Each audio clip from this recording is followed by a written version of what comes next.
Uh, Hello everyone, and welcome to another video where I will continue to share my personal experience as to my self-petitioning for immigration purpose under the employment-based second preference national interest waiver. In this video in particular, what I want to do is to take you through one of the forms that I filled, Form I-140, I-140. This form is free of charge and it is available online in the USCIS website. I will also put this link in the video comment section. So I have the link here. Let me go to my browser and paste it there. Like I said, everything you need is available online. From this link, if you see my screen right now, you will see forms and documents downloads. You can download the form to your computer and go ahead and fill it electronically, or if you so desire, by printing it out and filling it by hand. There is also another one below the Form I-40, instructions for Form I-40. Instructions, which entails details guideline as to how you should fill the form. So it's there. You should not make mistake in your filling. All right, so assuming I've downloaded the form and I have it right here opened, copyright to USCIS, you want to make sure that you are filling the current form. You want to make sure it's the form that is up to date. Each of these forms has page number. Make sure you don't make a mistake. This particular form you see on the screen shows expires March 31st, 2024, which means this is current. This Form I-40 is a petitioner may fill this form, petition for alien workers with U.S. citizenship and immigration service for an employment-based immigrant visa. So let's take a look for, I think it's about 9 pages. This upper part is not for you. We can see the part that says start here. I'm going to use color paint. All right, start here. So this is for you where you are to start from. And Part 1, information about the person or organization filling this form. If you are self-petitioning, you are doing it by yourself. If it's company that is filing for you, they'll be the one to fill all this for you, I assume. But in my own case, my own experience, I filled it by myself since I am self-petitioning. And I filled it electronically. You can click on it and type in, which is awesome. So 1A, family name. You put your family name, you type it in. 1B, given name, your first name. I put my first name. If you have a middle name, you put your middle name. 2, company or organization name. I think that in that case, is if it's a company is filing for you, then they have to fill that part. Then we go to mailing address. 3A, in care of name. So for me, I still put my name, Daniel, my middle name, and my last name. Street number and name. I put my street address where I currently live. I didn't touch 3C. It doesn't apply to me. 3D, my city or town, I filled where I currently reside. In 3E, you can go ahead and select this. You have the abbreviation for the states. You can choose the one that pertains to you. And again, we have 3F zip code. I put my zip code. I didn't touch 3G, 3H. 3I, the country where I currently reside, in my case, United States. I put it there as well. Then still on the first page, we have other information. Number 4, it doesn't apply to me. I do not have employer identification number.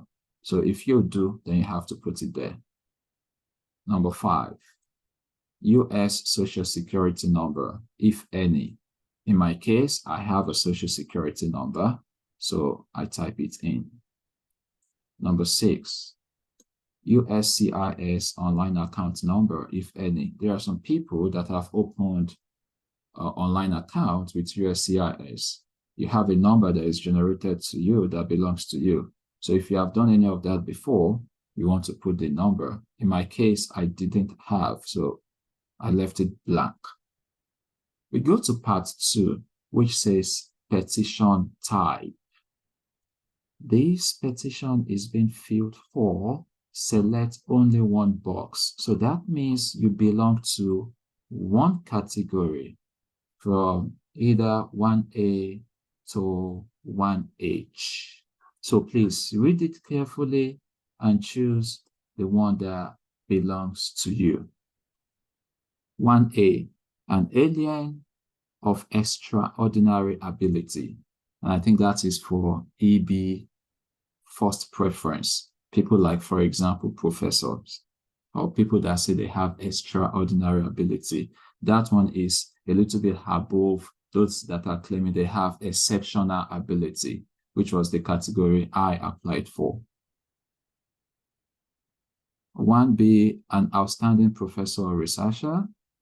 If that is you tick that. But in my case, my category was 1H. 1H. An alien applying for an national interest waiver who is a member of the professions holding an advanced degree or an alien of exceptional ability. That was the one I selected. Then we go to part 2. Part 2. Petition type. This petition is being filled. Select only one box. In my case, I didn't do anything with 2A. I didn't do anything with 2B. So we go to part 3. Information about the person for whom you are filing. The sentence appears as though someone is filing for you, then you put the person's information there of the person you are filing for. But in my case, since it's self-petition, I still repeated my identity, last name, my first name, and my middle name. The next one, mailing address. Again, in care of name, 2A, I put my name, Daniel, my middle name, and my last name. And again, 2B, my street number, same as what I've done before, the city or town which I am living in. I select 2E, the state, 2F, the zip code. I didn't put anything in 2G and 2H. Again, 2I, I put the country, United States, where I reside. Other information. 3, date of birth. So I fill in my date of birth by just typing it in. The month, the day, and the year. Please be careful. Make sure your mind is there when you are filling this form so that you don't make unnecessary mistakes. Number 4, city, town, or village of birth. So in my case, where I was born, the city, I put it there. The states, where I was born, I put it there. Number 5. Then we continue to number 6, country of birth. So my country of birth, I put it there. My country of citizenship or nationality, Nigeria, I put it there. Number 8, alien registration number. I do not have it, so I left it blank. Number 9, US Social Security number. I have, so I filled it in. To the next, information about his or her last arrival in the United States. If the person for whom you are filing is in the US, provide the following information. So I filled in this as well. Number 10, date of last arrival. You can get this from your Form I-94. If you have never gotten that before, if you go online, just put Form I-94. It will take you to the official website and you will be able to fill in your details and you will see your record. It's as easy as that. So when you do that, you will still be able to see your last date of arrival as recorded in the system. 11A, Form I-94 arrival departure record number. I have that on my Form I-94, which I got from online. 11B, expiry date of authorized stay shown on Form I-94. On my form, what is written there is D/S. So I will type it in D/S. That's what is on my I-94. Then we go to 11C, status on Form I-94. For example, class of admission. So in my case, I came in as a student and the visa was given was F1. So I type in F1. Number 12, passport number. You have your international passport, type in your passport number. Number 13, travel document number. I didn't fill in that. 14, country of issuance for passports or travel documents. Yes, my passport is a Nigerian passport. The last renewal of my passport was done in Abu Dhabi, Dubai. However, for this question number 14, will I put Abu Dhabi or Nigeria? Regardless of the annex where my passport was issued, it is still a Nigerian passport. So number 14, I put Nigeria. 15, expiry date for passport or travel documents. Your passport has the expiry date. You also put it in. Part 4, processing information. I didn't fill anything for 1A to 1C. Let's see what it says. Provide the following information for the person named in Part 3. Select only one box. 1A, alien will apply for a visa abroad at a U.S. embassy or U.S. consulate at. This doesn't apply to me, so I didn't do anything with it. But for 2A, it says alien is in the United States and will apply for adjustment of status to that of lawful permanent residence. Yes, this applied to me for number 4. Oh, sorry, part 4, 2A. This applies to me. So all I need to do is to select it. Then let's continue to 2B. Alien's current country of residence, or if now in the United States, last country of permanent residence abroad. So it might be different for everyone. Put in the answer that represents yours.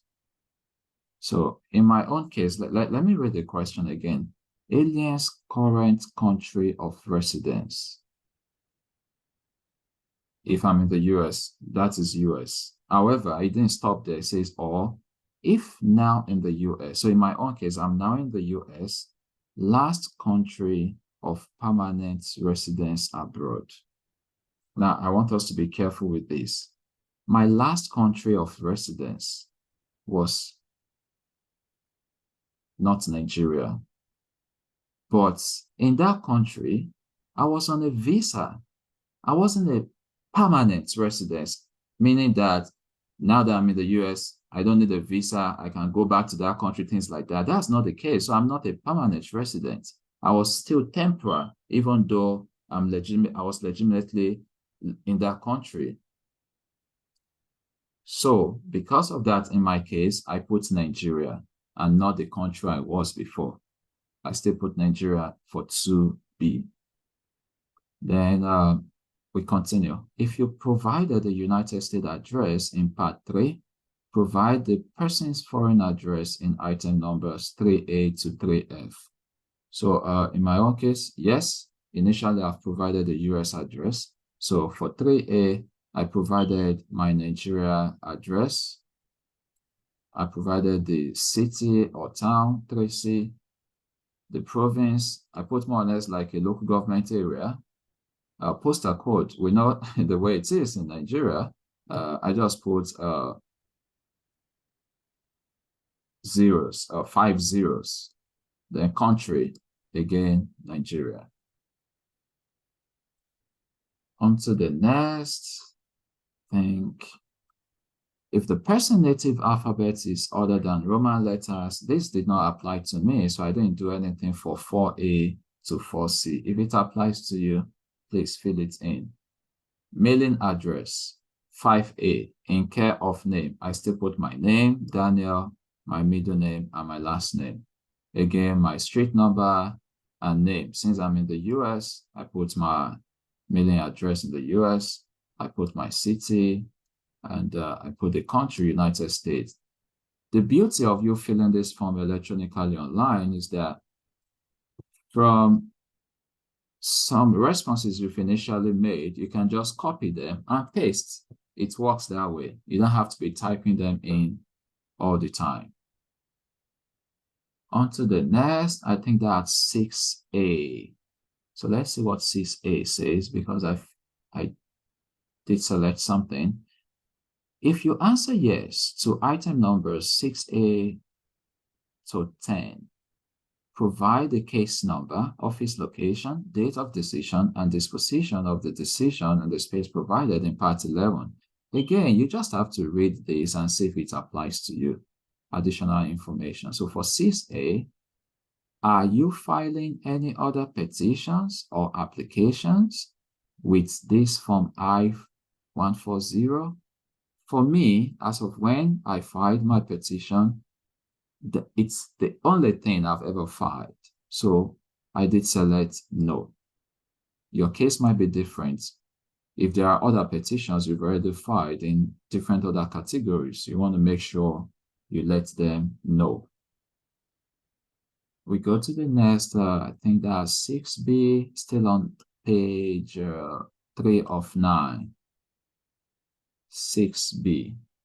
If you answered yes to item number 6A, select all applicable boxes. So in my case, it was no I selected. So if you had selected yes, you want to, okay. So I think what this is saying is that if you had 5 other kind of forms alongside your form I-140, you want to list them and select which one. So in my case, I didn't. So I left 6B. And for 7, is the person from whom you are filing in removal proceedings? No, I didn't have any of such case. So it was no. If yours is yes, please put it in. 8, has any immigrant visa petition ever been filed by or on behalf of this person? In my case, again, it is no. Please, you know your case. Our stories are different. Read the question.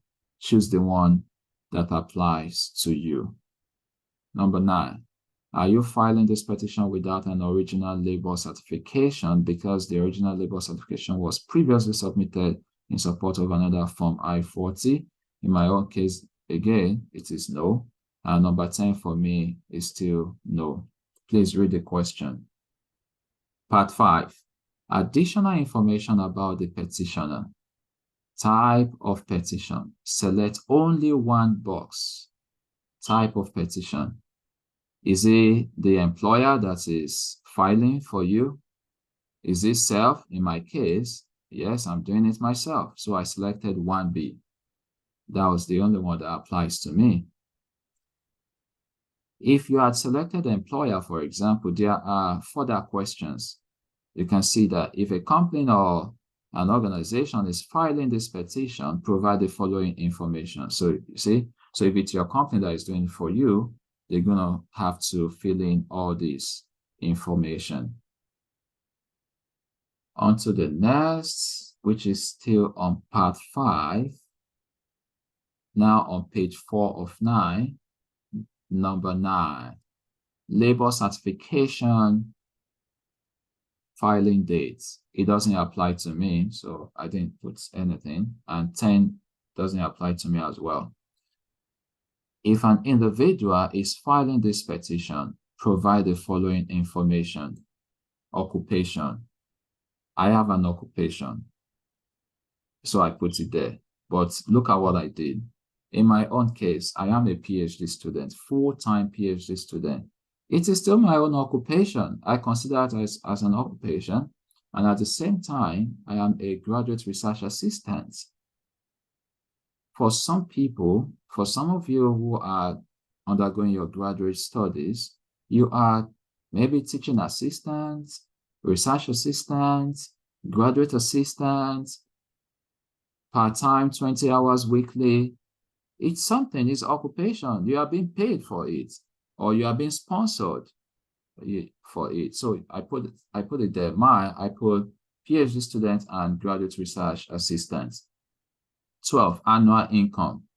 So some people might want to say, oh, if you're being a graduate assistant, you are receiving little annual income. So will that affect your case? I put mine there. My annual income, I put it there, which is less than $35,000 annually. Part 6, basic information about the proposed employment. For me, I'm doing National Interest Waiver. I don't have an employer that is sponsoring me, so I just put not applicable for job title number 1, not applicable for me. So again, some people already have an existing job, and if you are still self-petitioning by yourself, then you have to make sure you fill in all that, the SOC code and the description of the job or things like that. So again, it doesn't apply to me, so I didn't fill any of that. 4, 5, part 6, 1 to 8, I didn't fill that. Then to the next one, work site location. Again, I didn't fill any of that since it doesn't apply to me. These are those that already have an employment letter or offer, and the company is filing for them, something like that. On to the next, part 7. Information about the spouse and all children of the person for whom you are filing. The good thing about this is this. Consider it this way. If you have dependents, maybe a wife and children, or it's the other way around, if the principal applicant is identified as a woman, then your dependent is maybe your husband and your children. The good thing is that this Form I-140, only the principal applicant is going to fill it. Then there are parts where you put the information of your dependents for this Form I-140. If you are approved, automatically your dependents are approved for Form I-140. So Part 7, if you have dependent again, then you have to put that person 1. Maybe if you have a wife, you put the details of your wife, first name, last name for 1A, 1B, first name, 1C, middle name, date of birth of your spouse, if that's the case, country of birth, relationship, if it's your wife, you declare the relationship. Number 5, is he or she applying for adjustment of status? So if you had filled your dependent details, and if he or she is also applying for adjustment of status, after maybe if your I-40 is approved, then you have to put yes. Is he or she applying for a visa abroad? So for number 5, I would assume or say, based on my own little experience, for number 5 is if, say, for example, your dependent is also in the US. So it will be yes. However, for people whose dependents are not in the US, then that means number 6 will apply to them. Is he or she applying for a visa abroad? Then you have to put yes or no. We go to the next, person 2. These are just your dependents. If you have kids as well, you repeat the same process and put in the details of all your dependents. So I think on this form, we have 6 persons that you can list. So at least if you have a wife or husband and 5 different children, you can put them in. If they are more than that, when we get to the last part of the form, there is an avenue for you to put in more details if this already provided page doesn't contain your information. We go on to the next part, which is part 8. Part 8, that's page 6 of 9. Statements, contact information, declaration, certification, and signature of the petitioner or authorized signatory and signature. So in my own case, I actually filled 1A. And for me, 1A is I can read and understand English, and I have read and understand every question and instruction on this petition and my answer to every question. So that applies to me. So I selected the box. For 1B, for some people that use other services, like you use an interpreter, then you have to fill this. The interpreter named in part 9. So if you used interpreter to help you with this filling, then you have to acknowledge that and fill an additional part, which is part 9. Number 2 doesn't apply to me. At my request, the preparer named in part 10. So that means if I wasn't the one that did it by myself, if someone actually prepared this but for me, then you have to also declare that, yeah? So for me, it's not the case. Then we go to, so for the next one, authorized signatory contact information. That doesn't apply to me. 3A, 3B, 4, 5, 6, 7. I didn't do anything there. Then we go to, still on the same page, petitioners or authorized signatories, declaration and certification. So please read through what it says here. But there's something, petitioners or authorized signatories signature. Now, please take notes. If you read the guidelines for filling this form, it says, don't do electronic signature. When you finish filling your form electronically, print it out. And don't forget to append your signature by hand. That's what the instruction guideline says. So 8B, date of signature. I typed in the date, but I signed by hand the petitioner's signature. And it's part of their instruction. If you don't sign your form might be rejected. So you don't want such a thing. That's why you have to read, understand what is really required of you. So again, part 9 is for those that use the service of an interpreter. I didn't use that, so I didn't touch part 9 at all. And let's see part 10. Part 10. Part 10 says contact information, declaration, and signature of the person preparing this petition, if other than the authorized individual. So in my own case, I actually fill this part since I'm the one that prepared it. I fill in preparer's family name. I put my last name, my first name in 1B, and that was it. Then I went to preparer's mailing address. Again, I just copy paste my street number and name, my city, my state, my zip code, and number 3H, my country, which is residing in the United States. Then preparer's contact information, I did put in my phone number in number 4. I left number 5 blank. Then I put in my email address in number 6. And on to the next, page 8. I didn't do anything in page 8 because page 8 is part 10. It doesn't apply to me. And on to the next part, which is part 11, and that is page 9 of 9, the last page.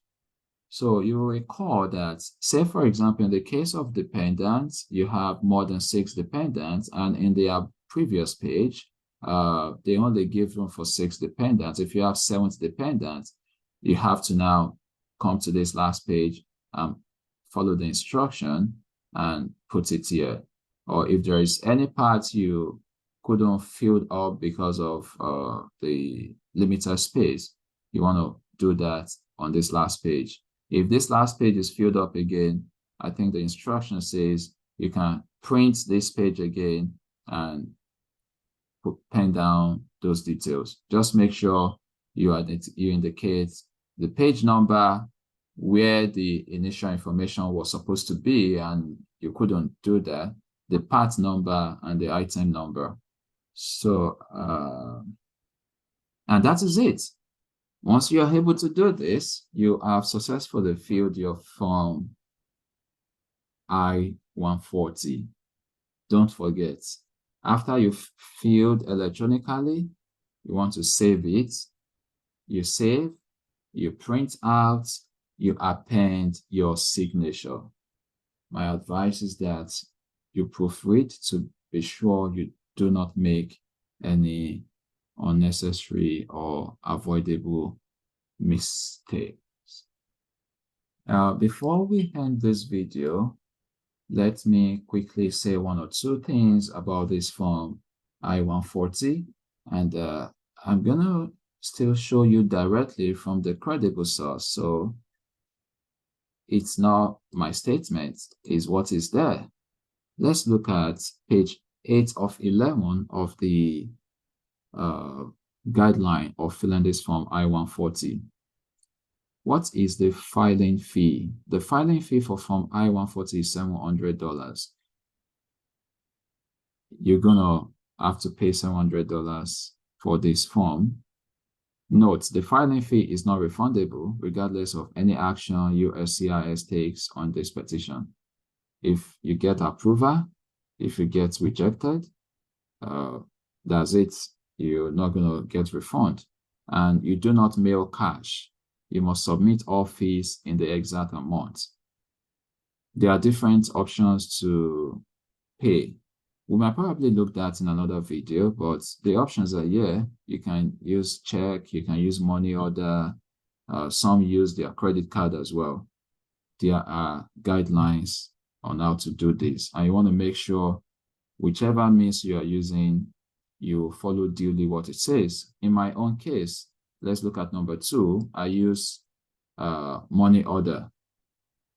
There are places where you can get money order. Just search, where can I get money order near me? If it's your first time, you will go there, you will give them tell them the exact money. If it's $700, for example, and where do you want to address it to? U.S. Department of Homeland Security, and they will give you the order. which I will show us in another video. And I think that is going to be that as far as filling your form I-140. I think in the next video, we will go to chapter 1 of the main petition. All right. Wishing you all